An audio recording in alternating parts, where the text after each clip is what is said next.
Paskong Pinoy pa rin po ang hanap ng ating mga kababayan abroad. Kaya naman sa pagdiriwang nila ng Pasko, syempre mga putahing Pinoy ang kanilang mga pinagsaluhan. Si Dick Villanueva sa detalye. Rise and shine, Dick.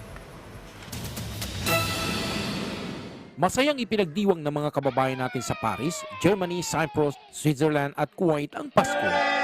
Bagamat malayo sila sa kanilang mga pamilya at kaibigan sa Pilipinas, ay hindi pa rin nakakalimutan ng ating mga kababayan ang Filipino tradisyon na Noche Buena sa tuwing sasapit ang araw ng kapanganakan ng ating Panginoong Hesukristo. Gaya ng nakaugalian, mga pagkaing Pinoy pa rin ang kanilang inihanda na kanilang pinagsaluhan kasama ang kanilang Filipino-European family.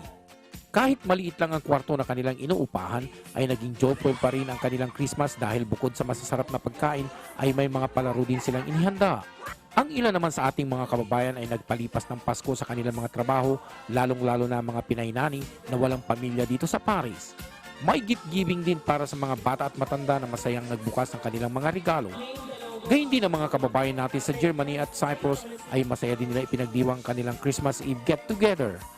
Away from home, ito yung pinakamahirap na part para sa isang overseas Filipino worker na kung saan ay magse-celebrate tayo ng pinakamahalagang araw, no?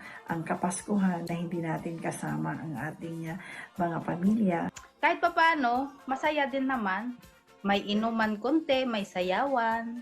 Since 2010, simula ng 2010 hanggang 2023, hindi ko sila nakasama ng Pasko. Sa dalawa kong anak, wish ko sa kanila mag-aral ng mabuti. Sineselebrate ko ang Kapaskuhan kahit ako ay malayo sa pamilya sa pamamagitan ng pagkain ng mga Filipino foods here in Kuwait City. At kumain tayo kanina at syempre hindi mawawala ang adobo, sinigang at of course ang barbecue. Tunay nga lang the most wonderful time of the year ang Pasko kahit may saya at lungkot na nararanasan ang ating mga kababayan. Mahalaga kasi ang pagsasalo-salo ng pamilyang Pilipino saan man sulok ng mundo. Mula sa Paris, France, Dick Villanueva, maligayang Pasko at masaganang bagong taon para sa bayan.